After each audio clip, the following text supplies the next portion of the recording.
തജിക്കിസ്ഥാനിലൂടെയുള്ള യാത്ര രണ്ടാം ദിവസത്തിന്റെ വൈകുന്നേരത്തേക്ക് എത്തുകയാണ്. മർഖേദാർ എന്നൊരു ഗ്രാമത്തിലൂടെയാണ് കടന്നുപോകുന്നത്. നേരം 6 മണി കഴിഞ്ഞിരിക്കുന്നു. പഞ്ചകേന്ദ് എന്ന പുരാതന പ്രശസ്തമായ പട്ടണത്തിൽ പോയി നിരാശനായാണ് എന്റെ മടക്കം. അവിടെ അത്ഭുതപ്പെടുത്തുന്ന കാഴ്ചകളൊന്നും ഉണ്ടായില്ല എന്നതാണ് കാരണം. തജിക്കിസ്ഥാന്റെ കുറെ ഉൾനാടുകൾ കാണാനായി എന്നതാണ് ഇന്നത്തെ യാത്ര കൊണ്ടുണ്ടായ ഒരു ഗുണം. 70 വർഷക്കാലം സോവിയറ്റ് യൂണിയന്റെ അംഗരാഷ്ട്രമായിരുന്ന തജിക്കിസ്ഥാൻ എന്ന രാജ്യത്തിന്റെ ഇന്നത്തെ അവസ്ഥയാണ് ഗ്രാമങ്ങളിലൂടെയുള്ള യാത്രയിൽ ഞാൻ കണ്ടറിയുന്നത്. സോവിയറ്റ് യൂണിയനിൽ നിന്നും വേർപെട്ട ശേഷം കഴിഞ്ഞ 1/4 നൂറ്റാണ്ടുകൊണ്ട് രാജ്യം നേടിയ വളർച്ചയാണ് ഇപ്പോൾ കാണുന്നതെങ്കിൽ ആ 1/4 നൂറ്റാണ്ടിന് മുൻപ് ഇവിടുത്തെ ജനജീവിതം എങ്ങനെയായിരുന്നിരിക്കും എന്ന് ചിന്തിച്ചു പോകുന്നു. ദഷ്തി കാസി എന്ന ഗ്രാമത്തിൽ നിന്നും വലത്തേക്ക് തിരിഞ്ഞാണ് യാത്ര. കുന്നിൻ മുകളിൽ ഒരിടത്ത് വാഹനം നിർത്തിയിറങ്ങി ഞാൻ താഴ്വാരത്തിന്റെ കാഴ്ചകളിലേക്ക് ക്യാമറ തിരിച്ചു. താഴ്വാര സമതലത്തിന് വിള്ളൽ വീഴ്ത്തിക്കൊണ്ട് സെറാവ്ഷാൻ നദി ഒഴുകുന്നു. അതിന്റെ തടങ്ങളിൽ കൃഷിയിടങ്ങൾ, മലമ്പാത, ഇരുവശവുമുള്ള ദുർബലമായ തിട്ടകളെ ഇടിച്ചു ലയിപ്പിച്ചുകൊണ്ടാണ് നദി ഒഴുകുന്നത്.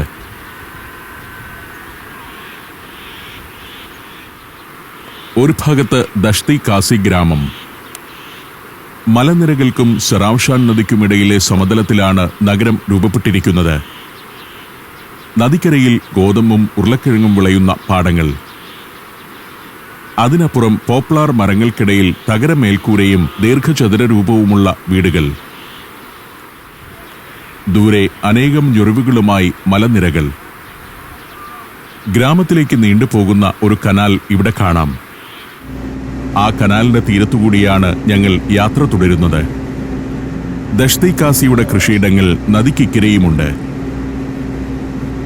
കനാലിന്റെ കരയിൽ ഒരു ഗ്രാമമുണ്ട്.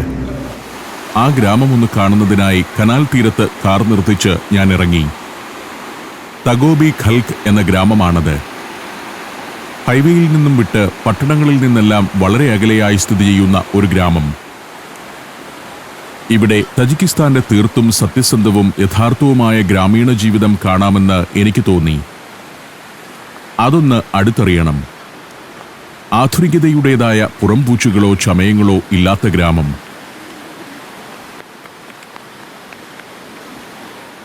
മണ്ണുകൊണ്ട് പണിത കുറെ വീടുകൾ.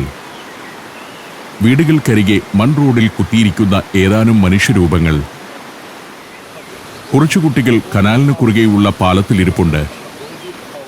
സോവിയറ്റ് കാലത്തെ ഒരു വാഹനമുണ്ടിവിടെ. ട്രാക്ടറാണതെന്നാണ് കുട്ടികൾ പറഞ്ഞത്. പാറ്റൻ ടാങ്കിന്റെ ചക്രവും ട്രക്കിന്റെ ക്യാബിനുമെല്ലാമുള്ള ഒരു വാഹനം. കുട്ടികൾക്ക് എന്റെ ക്യാമറ ഒരു കൗതുകമായി. വേറെയും പഴഞ്ചൻ വാഹനങ്ങൾ തുരുമ്പെടുത്ത് വഴിയോർത്ത് കിടപ്പുണ്ട്. ഇതാണ് ഗ്രാമത്തിലെ വീടുകളുടെ രൂപം. കുഴമണ്ണ് കൊണ്ട് പ്ലാസ്റ്റർ ചെയ്തതാണ് വീടുകളെല്ലാം. തീർത്തും ദരിദ്രമായ ഗ്രാമക്കാഴ്ചകൾ. വഴിയൊന്നും ടാർ ചെയ്തിട്ടില്ല. മൺവീടുകൾ തികച്ചും ദുർബലം. ഇതിന്റെയെല്ലാം താഴത്തെ നില കന്നുകാലിക്കൂടുകളാണ്. മുകൾ നിലയിൽ ആളുകൾ വസിക്കുകയും ചെയ്യുന്നു. ഏതാനും കന്നുകാലികളും ചെറിയ കൃഷിയിടങ്ങളുമായിരിക്കും ഇവരുടെ ഉപജീവനമാർഗം. കുട്ടികൾക്കും മുതിർന്നവർക്കുമെല്ലാം എന്റെ ക്യാമറ കൗതുകമായി. ഗ്രാമത്തിന്റെ പേര് ഞാൻ ഇവരെ കൊണ്ട് ഒന്ന് പറയിക്കുകയാണ്. പേരറിയാൻ വേണ്ടിയല്ല, അവരുടെ പല്ല് കാണുന്നതിനാണ് ഞാൻ ഗ്രാമനാമം ചോദിച്ചത്. തജിക്കിസ്ഥാനിൽ മധ്യവയസ്സ് കഴിഞ്ഞ മിക്കവരുടെയും പല്ല് ഇങ്ങനെയായിരിക്കും. പുതിയ തലമുറയ്ക്ക് ഇതൊക്കെ കൗതുകമാണ്. നല്ല മിടുക്കരാണ് കുട്ടികൾ. വെളുത്തു തുടുത്തിരിക്കുന്നവർ. അങ്ങനെ നിൽക്കെ കുറെ കന്നുകാലികൾ കുന്നിന്റെ മുകളിൽ നിന്നും ഗ്രാമപാതയിലൂടെ ഇറങ്ങി വരുന്നത് കണ്ടു. ഏതോ കർഷകന്റെ വീട്ടിലേക്ക് പോവുകയാണവ. സന്ധ്യയാവുമ്പോൾ അവ സ്വയം അങ്ങനെ സ്വന്തം തൊഴുത്തിലേക്ക് മടങ്ങിക്കൊള്ളും. രാവിലെ കൂട് തുറക്കുമ്പോൾ സ്വയം മേച്ചിൽപ്പുറം തേടി പോവുകയും സന്ധ്യയ്ക്ക് കൃത്യസമയത്ത് തന്നെ കൂട്ടിൽ വന്ന് കയറുകയും ചെയ്യുന്ന പശുക്കൾ. ഞാൻ ഗ്രാമത്തിന്റെ പ്രധാന ഭാഗമൊന്ന് കാണുന്നതിനായി കുന്നുകയറ്റം തുടർന്നു. കന്നുകാലികൾ വന്നുകൊണ്ടേയിരിക്കുന്നു. വഴിയുടെ ഓരത്തുകൂടി ഒഴുകുന്ന നീർച്ചാലിൽ നിന്ന് വെള്ളം കുടിച്ച് ദാഹമകറ്റുന്നുമുണ്ട് പശുക്കൾ. മലകളിൽ നിന്ന് ഉത്ഭവിക്കുന്ന ചെറു നീർച്ചാലുകൾ ഗ്രാമവഴിയുടെ ഇരുവശങ്ങളിലൂടെയും ഒഴുകുന്നുണ്ട്. അഴുക്കുചാലുകളല്ല അത്, ശുദ്ധജലം തന്നെയാണ് ഒഴുകുന്നത്. കുറേയേറെ കന്നുകാലികൾ. ഇവയെല്ലാം ഒരു കർഷകന്റേതാവണമെന്നില്ല. മേച്ചിൽപ്പുറങ്ങളിൽ നിന്നും ഒരുമിച്ച് മടങ്ങുന്ന ഇവ ഗ്രാമത്തിലെ പല വീടുകളോടനുബന്ധിച്ചുള്ള തൊഴുത്തുകളിലേക്ക് കയറിപ്പോകും. ഒരു സ്ത്രീ തന്റെ കഴുതയെ കൂട്ടിലേക്ക് കൊണ്ടുപോകുന്നു. കഴുതയാണ് ഇത്തരം ഗ്രാമങ്ങളിലെല്ലാം ചരക്ക് നീക്കത്തിനുള്ള പ്രധാന വാഹനം. സ്ത്രീയുടെ മൺവീടിന്റെ താഴത്തെ നില ആ ചരക്കുവണ്ടിയുടെ പാർക്കിംഗ് ഏരിയയാണെന്ന് പറയാം. സന്ധ്യയായതോടെ ഗ്രാമപാതയാകെ തന്നെ കന്നുകാലികളെ കൊണ്ട് നിറഞ്ഞു കഴിഞ്ഞു. എവിടെയും കാണുന്നത് മൺവീടുകൾ തന്നെ. ചില കെട്ടിടങ്ങളുടെ മണ്ണ് തേച്ച ഭിത്തിയിൽ ചിത്രപ്പണികൾ. തജിക്കിസ്ഥാനിലെ ഇത്തരം ഗ്രാമങ്ങളിലൊന്നും സിമന്റ് എത്തിയിട്ടില്ലെന്ന് തോന്നിപ്പോകും. ഇതെല്ലാം മണ്ണു തേച്ച വീടുകൾ തന്നെ. പക്ഷേ പലതിനും സിമന്റ് ഉപയോഗിച്ച് നിർമ്മിച്ചവയേക്കാൾ പെർഫെക്ഷനുണ്ട്. സാമാന്യം വലിയ വീടുകളാണ് ഇവിടെ കാണുന്നവയിൽ അധികവുമെന്നതാണ് മറ്റൊരു സവിശേഷത. കൂട്ടുകുടുംബങ്ങളാണ് ഓരോ വീട്ടിലും വസിക്കുന്നത് എന്നതുകൊണ്ടാണത്. 10 മുതൽ 20 വരെ അംഗങ്ങളുള്ള വീടുകളാണ് ഗ്രാമങ്ങളിലുള്ളത്. സോവിയറ്റ് കാലത്ത് ഇത്തരം ഗ്രാമങ്ങളിലെല്ലാം ഒരു ഏകാധ്യാപക വിദ്യാലയമുണ്ടായിരുന്നു. ഭാഷയും പൊതുവിജ്ഞാനവും കമ്മ്യൂണിസത്തിന്റെ ഗുണങ്ങളും ഗ്രാമത്തിലെ കുട്ടികൾക്ക് പകർന്നു നൽകുന്ന വിദ്യാലയങ്ങൾ. മോസ്കോയിൽ നിന്നും നിയമിക്കുന്ന അധ്യാപകരാണ് ആ വിദ്യാലയങ്ങളിൽ ഉണ്ടായിരുന്നത്. സോവിയറ്റ് യൂണിയൻ തകർന്നതോടെ അത്തരം ഏകാധ്യാപക വിദ്യാലയങ്ങളെല്ലാം അപ്രത്യക്ഷമാവുകയാണുണ്ടായത്. തികച്ചും യാന്ത്രികമായിരുന്നു സോവിയറ്റ് നാളുകളിൽ ഇത്തരം ഗ്രാമങ്ങളിലെ ജനജീവിതം. തൊട്ടടുത്തുള്ള കൂട്ടുകൃഷി പാടങ്ങളിലായിരുന്നു അന്ന് ഗ്രാമങ്ങളിലെ സ്ത്രീകളും പുരുഷന്മാരും മുതിർന്ന കുട്ടികളും ജോലി ചെയ്തിരുന്നത്. മുന്നിൽ ഇക്കാണുന്നത് ഇവിടുത്തെ മോസ്കാണ്. പാരമ്പര്യ രൂപമോ മിനാരമോ ഇല്ലാത്ത മോസ്ക്. മുറ്റത്ത് ചെറിയൊരു ഉദ്യാനം. സോവിയറ്റ് നാളുകളിൽ നിയന്ത്രിതമായ രീതിയിലുള്ള മതപ്രവർത്തനങ്ങളാണ് ഇവിടെയൊക്കെ ഉണ്ടായിരുന്നത്. ആദ്യകാലത്ത് നിരോധിക്കപ്പെട്ടിരുന്നെങ്കിലും 2ാം ലോകമഹായുദ്ധാനന്തരം സോവിയറ്റ് ഭരണകൂടത്തിന്റെ ചൊൽപ്പടിയിലുള്ള ആത്മീയ നേതാക്കളുടെ കീഴിലായിരുന്നു മതപ്രവർത്തനങ്ങൾ. എത്ര ദരിദ്രമാണ് ഈ ഗ്രാമീണ സാഹചര്യങ്ങളെന്ന് കാണുക. മിക്ക വീടിന്റെയും 1ാം നിലയിലാണ് ആളുകൾ വസിക്കുന്നത്. താഴെയുള്ള നില പശുത്തൊഴുത്താണ്. ഒട്ടൊരു പ്രാകൃതാവസ്ഥയിലാണ് ഇവിടെ മനുഷ്യജീവിതമെന്ന് എനിക്ക് തോന്നി. ഭക്ഷണവും വസ്ത്രവും വൈദ്യുതിയും ടെലിവിഷനും പുതിയ കാലത്തിൻ്റെതായുണ്ട്. ഗ്രാമത്തിലെ കൃഷിയിടങ്ങളെ ഫലഭൂയിഷ്ടമാക്കുന്നത് മർഗേദാർ കനാലാണ്. പല ഗ്രാമങ്ങളുടെ കൃഷിയിടങ്ങളെ നനച്ചാണ് കനാൽ കടന്നു പോകുന്നത്. ഞങ്ങളുടെ വാഹനത്തിന് ചുറ്റും ഗ്രാമത്തിലെ കുട്ടികളുടെ വലിയൊരു സംഘം തന്നെയുണ്ട്. അവിടെ നിന്നും ഞങ്ങൾ യാത്ര തുടർന്നു. ഡ്രൈവർ ഇസ്ഫാന് ഞാൻ ഈ ഗ്രാമക്കാഴ്ചകൾ ഷൂട്ട് ചെയ്യുന്നതെല്ലാം അത്ഭുതമാണ്. ഈ കാഴ്ചകളിലൊക്കെ എന്ത് കൗതുകമുണ്ടെന്നാണ് ഇയാളുടെ ചോദ്യം. ഇന്ത്യക്കാർക്ക് ഈ കാഴ്ചകളെല്ലാം കൗതുകമാർന്നതാണെന്നും ടെലിവിഷനിലൂടെ പ്രേക്ഷകരെ കാണിക്കാനുള്ളതാണ് ഇതെല്ലാമെന്നും ഷഹബാസ് വഴി ഞാൻ ഇസ്ഫാന് പറഞ്ഞുകൊടുത്തു. ടാർ ചെയ്തിട്ടില്ലാത്ത പൊടിമണ്ണും ചരലും ഉതിർന്നു കിടക്കുന്ന പാതയിലൂടെയാണ് ഇനി കുറേ ദൂരം പോകേണ്ടത്. പാതയുടെ ഇടതുവശത്ത് തഗോബി ഖൽക്ക് ഗ്രാമത്തിന്റെ ഭാഗങ്ങൾ കാണാം. മർഗേദാർ കനാലും ചെറിയൊരരുവിയും ആ ഗ്രാമത്തിനു സമീപത്തുകൂടി ഒഴുകുന്നുണ്ട്. ഒന്ന് പ്രകൃതിദത്ത അരുവിയാണെങ്കിൽ മറ്റൊന്ന് മനുഷ്യനിർമ്മിതമായ കനാലാണ്. ഞാൻ തഗോബി ഖൽക്കിന്റെ മറ്റൊരു ഭാഗത്ത് വണ്ടി നിർത്താൻ പറഞ്ഞു. ഇവിടെയും മലഞ്ചെരുവിൽ കുറേ വീടുകളുണ്ട്. റോഡിൽ നിൽക്കുമ്പോൾ അരുവിയും കനാലും വലിയ അകലത്തല്ലാതെ ഒഴുകുന്നത് കാണാം. അതിനപ്പുറം ദരിദ്രമായ കുറേ മൺവീടുകൾ. മലഞ്ചെരുവിൽ നിന്ന് കിട്ടുന്ന ഉരുളൻ കല്ലുകൾ ചെളിയിൽ പടുത്താണ് വീടുകൾ പണിതിരിക്കുന്നത്. വീടുകൾക്ക് മുന്നിൽ പൊടിമണ്ണിൽ കുത്തിയിരിക്കുന്ന സ്ത്രീകൾ. കൂട്ടം കൂടി നിൽക്കുന്ന പെൺകുട്ടികൾ. കുന്നിൻ മുകളിൽ സാമ്പത്തിക നില അല്പം ഉയർന്നവരുടേതെന്ന് തോന്നുന്ന മൺവീടുകൾ. വൃത്തിയോടെ പ്ലാസ്റ്റർ ചെയ്തിട്ടുണ്ട് അത്. എന്നാൽ കൂടുതൽ ആളുകളും വസിക്കുന്നത് ഇത്തരം വീടുകളിലാണ്. ഇതാണ് ഉൾനാടൻ തജിക് ഗ്രാമങ്ങളിലെ ജനവാസ കേന്ദ്രങ്ങളുടെ ഒരു കാഴ്ച. സ്ഥിതിസമത്വത്തിനായി മഹത്തായ ആശയങ്ങൾ നടപ്പാക്കാൻ ശ്രമിച്ച സോവിയറ്റ് യൂണിയന്റെ ഭാഗമായിരുന്നു 7 പതിറ്റാണ്ടുകളിൽ ഈ പ്രദേശങ്ങളുമെന്നോർക്കണം. ചൈനയിൽ ഇതിലും ദരിദ്രമായ പല ഗ്രാമങ്ങളും ഞാൻ കണ്ടിട്ടുണ്ട്. ഇത്തരം കാഴ്ചകളിലൂടെയുള്ള നിരന്തരമായ യാത്രകളാണ് പ്രത്യയശാസ്ത്രങ്ങൾ സംബന്ധിച്ചുള്ള കാഴ്ചപ്പാടുകൾ രൂപപ്പെടുത്താൻ എനിക്ക് സഹായകമാകുന്നത്. പല നേതാക്കളും പ്രസംഗിക്കുന്നതല്ല യാഥാർത്ഥ്യമെന്ന് ഞാൻ തുറന്നു പറയുന്നത് ഇത്തരം കാഴ്ചകളുടെ നേർസാക്ഷ്യങ്ങളിലൂടെയാണ് താനും. ഞാൻ ആ ഗ്രാമക്കാഴ്ച കണ്ടു നിൽക്കെ അരുവിയുടെ തീരത്തു നിന്നും വൃദ്ധയായ ഒരു സ്ത്രീയും ഒരു പുരുഷനും നടന്നു വരുന്നുണ്ട്. ആ സ്ത്രീ എന്നോടെന്തോ പറയുന്നു. ഷഹബാസ് അത് പരിഭാഷപ്പെടുത്തി തന്നു. വൃദ്ധ എന്നെ അവരുടെ വീട്ടിലേക്ക് ക്ഷണിക്കുകയാണ്. വൃത്തിയായ വസ്ത്രം ധരിച്ച 2 പുരുഷന്മാരുണ്ട് വൃദ്ധയോടൊപ്പം. ഏതായാലും ഞാൻ ക്ഷണം സ്വീകരിച്ചു. വഴിയോരത്ത് വിൽക്കാനായി കൂട്ടിയിട്ട മരത്തടികൾ, അതിനു സമീപം ചരിത്രത്തിൽ നിന്ന് ഇറങ്ങി വന്നതുപോലെ ഒരു ട്രാക്ടർ, അതിനു പിന്നിൽ മെതിയന്ത്രം, അരുവിക്കു കുറുകെ ഒരു മരപ്പാലമുണ്ട്. ഗ്രാമത്തെ പുറം ലോകവുമായി ബന്ധിപ്പിക്കുന്നത് ആ പാലമാണ്. വൃദ്ധ മുൻപേ നടക്കുന്നുണ്ട്. ഗ്രാമത്തിലെ കുട്ടികൾ കൗതുകത്തോടെ ഞങ്ങളെ വീക്ഷിച്ചുകൊണ്ട് കൂടി നിൽക്കുന്നു. തൊട്ടുതൊട്ടു നിൽക്കുന്ന കുറേ വീടുകളുള്ള ഗ്രാമം. ആ വീടുകൾക്കിടയിലൂടെ തൻ്റെ വീട്ടിലേക്ക് സ്ത്രീ എന്നെ നയിക്കുകയാണ്. അവരുടെ ഈ പ്രവൃത്തിയിൽ എനിക്ക് തെല്ലൊരത്ഭുതമുണ്ട്. ഞങ്ങളുടെ തലയിൽ മുട്ടാതിരിക്കാൻ അയയിലിട്ടിരിക്കുന്ന തുണി നീക്കിയിടുന്നു. വൃദ്ധയുടെ വീടിന് സമീപത്തെ മറ്റു വീടുകൾ ഇതെല്ലാമാണ്. കുഴമണ്ണുകൊണ്ട് പണിത വീടുകളാണെന്നേയുള്ളൂ. ചിലതിൻ്റെ വരാന്ത ചില്ലിട്ട് മറച്ചിരിക്കുന്നു. മുറ്റത്ത് തണൽ വീഴ്ത്തി ചില മരങ്ങൾ. അയൽ വീടുകളിലെ സ്ത്രീകൾ അമ്മൂമ്മയുടെ അതിഥി ആരാണെന്നറിയാൻ പുറത്തിറങ്ങി നോക്കുന്നുണ്ട്. ഈ വരുന്നത് അമ്മൂമ്മയുടെ ഒരു മകനാണ്.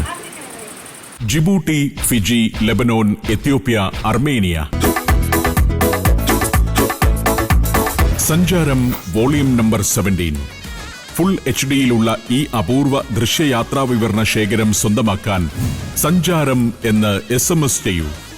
ഫോൺ 9995 444 222. ഞങ്ങൾ ചെല്ലുമ്പോഴേക്കും വൃദ്ധ സൂഫ വിരിച്ചൊരുക്കി ലൈറ്റിട്ട് പൂമുഖം തയ്യാറാക്കി കഴിഞ്ഞു. 2 നാൻ സൂഫയിൽ കൊണ്ടുവന്ന് വെച്ചിട്ടുമുണ്ട്. ഞങ്ങളെ എങ്ങനെ സൽക്കരിക്കണമെന്ന തത്രപ്പാടിലാണിവർ. വീടിന്റെ ഉത്തരത്തിൽ സൂക്ഷിച്ചു വച്ച ചില പലഹാരങ്ങളെടുത്ത് സൂഫയിൽ വെച്ചു. ഏതാനും മിനിറ്റുകൾക്ക് മുൻപ് മാത്രം കണ്ട ഒരു സ്ത്രീയാണ് എന്നെ സൽക്കരിക്കാൻ ഈ പാടുപെടുന്നത് നോർക്കണം.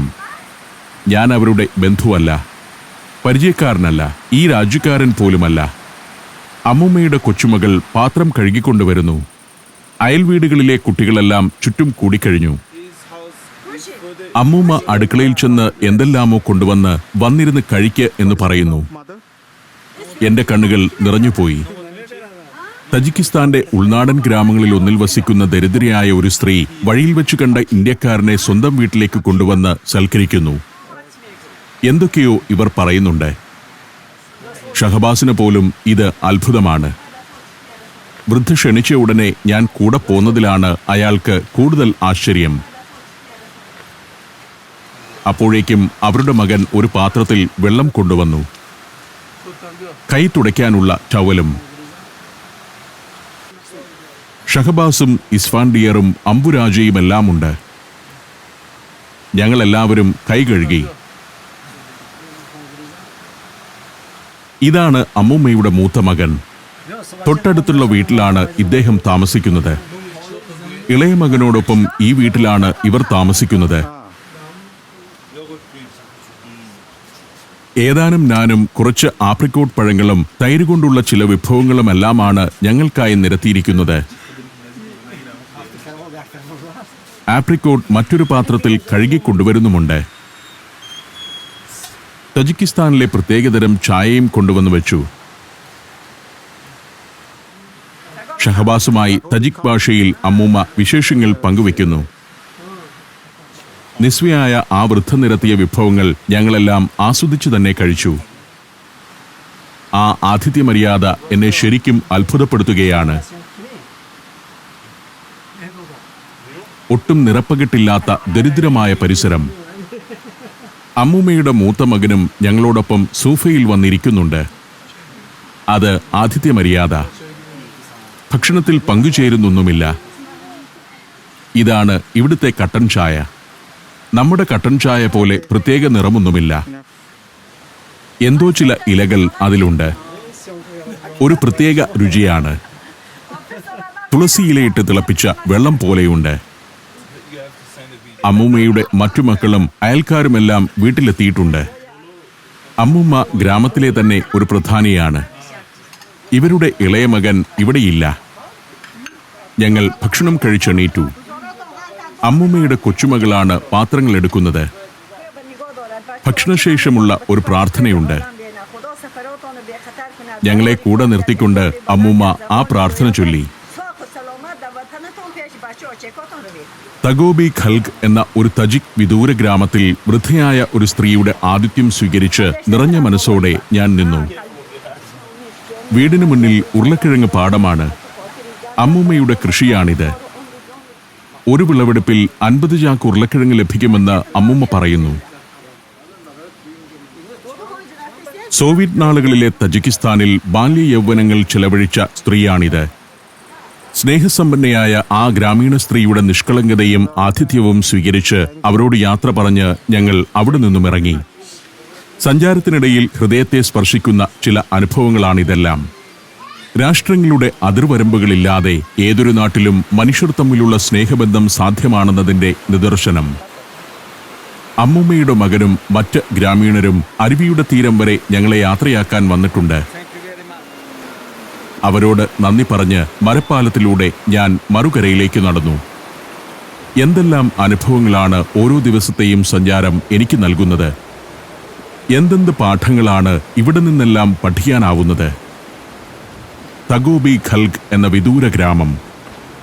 ആ ഗ്രാമത്തിൽ പുറം ലോകത്തെക്കുറിച്ച് വലിയ അറിവൊന്നുമില്ലാത്ത ഒരു വൃദ്ധ. അവരുടെ വീട്, അവിടുത്തെ ആതിഥ്യം. പൂമുഖത്ത് ബൾബ് തെളിഞ്ഞു കിടക്കുന്ന ആ വീടാണ് എന്നെ സ്നേഹം കൊണ്ട് സൽക്കരിച്ച അമ്മൂമ്മയുടേത്. അവർ ആ തിണ്ണയിൽ എവിടെയെങ്കിലും ഉണ്ടോ എന്ന് ഞാൻ ഒരിക്കൽ കൂടി നോക്കി. അവിടെ നിന്നും വീണ്ടും യാത്ര തുടരുകയാണ്. ഇനിയും 20 കിലോമീറ്റർ കൂടി പോകണം അർത്തുഷിലെത്താൻ. അമ്മൂമ്മയുടെ സൽക്കാരം സ്വീകരിച്ചിരുന്ന് നേരം പോയതറിഞ്ഞില്ല. സമയം രാത്രി 8 മണിയായിരിക്കുന്നു. വേനൽക്കാലമായതിനാൽ ഇനിയും ഇരുൾ പരന്നിട്ടില്ലെന്ന് മാത്രം. വാച്ചിൽ നോക്കിയപ്പോൾ സമയം 8 മണി എന്ന് കണ്ട് ഞാൻ അമ്പരന്നുപോയി. 5 മണിക്കെങ്കിലും അർത്തുഷിലെത്തേണ്ടതായിരുന്നു. ഇനി ദുർഘട പാതയിലൂടെയാണ് പോകേണ്ടത്. ഇവിടെ കുറച്ചു ദൂരം കൂടി ടാർ ചെയ്ത പാതയുണ്ട്. പക്ഷേ അല്പം കൂടി ചെല്ലുന്നതോടെ അത് അവസാനിക്കും. പിന്നെ വെറും മൺപാതയിലൂടെയാവും യാത്ര. പണ്ടെന്നോ ടാർ ചെയ്ത ഒരു പാതയാണിത്. വർഷങ്ങളായി അറ്റകുറ്റപ്പണികളൊന്നും നടത്താതെ പാതി തകർന്ന നിലയിൽ അതങ്ങനെ കിടക്കുന്നു. ഈ വഴിയെല്ലാം ഇസ്ഫാൻ ഡിയറിന് നല്ല നിശ്ചയമുണ്ട്. ഇസ്ഫാന്റെ വീട് അർത്തുഷിനടുത്തുള്ള ഒരു ഗ്രാമത്തിലാണ്. അതുകൊണ്ട് നേരമിരുട്ടിയാലും അർത്തുഷിലെ ലക്ഷ്യസ്ഥാനത്ത് ഇസ്ഫാൻ ഞങ്ങളെ എത്തിക്കുമെന്നുറപ്പുണ്ട്. നേരത്തെ ഗ്രാമത്തിനു മുന്നിൽ കണ്ട മർഗേദാർ കനാൽ ചിലയിടത്ത് പരന്നൊഴുകുന്നു. മർഗേദാർ കനാലിന്റെ കരയിൽ പലയിടത്തുമുണ്ട് ചെറുഗ്രാമങ്ങൾ. ഷിഷ്കാത്ത് എന്നൊരു ഗ്രാമത്തിലേക്കാണ് ഇനി വാഹനമെത്തുക. ഇടതുവശത്ത് കാണുന്നത് ഷിഷ്കാത്തിന്റെ ഭാഗങ്ങളാണ്. ഇതുവഴിയൊന്നും ലൈൻ ബസ് സർവീസ് ഇല്ല. അതുകൊണ്ട് തന്നെ പഴഞ്ചൻ കാറുകളാണ് ഗ്രാമീണരുടെ പ്രധാന ഗതാഗത ഉപാധി. എല്ലാ വീട്ടിലും കാറുകൾ ഉണ്ടാവില്ല. ഒരു ഗ്രാമത്തിൽ 3-4 കാറുകളാണ് ഉണ്ടാവുക. ഗ്രാമത്തിലെ ആവശ്യങ്ങൾക്കെല്ലാം ഓടുന്നത് ആ കാറുകളാവും. കുറച്ചുകൂടി ചെന്നതോടെ ഒരു മലയിടുക്കിലൂടെയായി യാത്ര. ഒരു ഭാഗത്തുകൂടി അരുവി ഒഴുകുന്നു. പൊളിഞ്ഞതും അങ്ങിങ്ങ് വെള്ളം കെട്ടിക്കിടക്കുന്നതുമായ പാത. മലയിടിച്ചിലിലാണ് പലപ്പോഴും ഈ റോഡ് തകരുന്നത്. മഴക്കാലത്ത് ഇവിടെയെല്ലാം മലയിടിച്ചിൽ പതിവാണ്. ഞങ്ങൾ എത്താൻ പോകുന്ന അർത്തുഷ് ഒരു അത്ഭുത പ്രദേശമാണെന്നാണ് ഞാൻ മനസ്സിലാക്കിയിരിക്കുന്നത്. വലിയ പർവ്വതമുടികളുടെ ചുവട്ടിലുള്ള ഒരു താഴ്വാര പ്രദേശമാണത്. മലകയറ്റം നടത്തുന്നവരുടെ ഒരു ബേസ് ക്യാമ്പാണതെന്നും പറയാം. അവിടെ നിന്നുമാണ് സാഹസികർ പർവ്വതമുകളിലേക്കുള്ള കയറ്റം തുടങ്ങുന്നത്. കൊടും ശൈത്യത്തിന്റെ ഒരു പ്രദേശം. അവിടേക്കുള്ള യാത്ര പകൽ വെളിച്ചത്തിൽ ഷൂട്ട് ചെയ്യേണ്ടതായിരുന്നെന്ന് എനിക്ക് തോന്നി. പക്ഷേ ഇന്നത്തെ യാത്രയിൽ കാഴ്ചകളൊന്നും തന്നെ ഞാൻ നഷ്ടപ്പെടുത്തിയിട്ടില്ല. അർത്തുഷിലേക്ക് പോകുമ്പോൾ ഷൂട്ട് ചെയ്യാനാവാത്ത കാഴ്ചകൾ നാളെ അവിടെ നിന്നും മടങ്ങുമ്പോൾ ചിത്രീകരിക്കാനാവുമെന്ന് എനിക്കുറപ്പുണ്ട്. അങ്ങനെ തന്നെയാണ് എന്റെ എല്ലാ യാത്രകളും. പാതി തകർന്ന പാതയിലൂടെ, തജിക്കിസ്ഥാന്റെ ഉൾനാടുകളിലൂടെ, ഒരു മലയാളിയും ഇതുവരെ കടന്നു ചെല്ലാൻ സാധ്യതയില്ലാത്ത പ്രദേശത്തുകൂടെ സഞ്ചാരം തുടരുകയാണ്.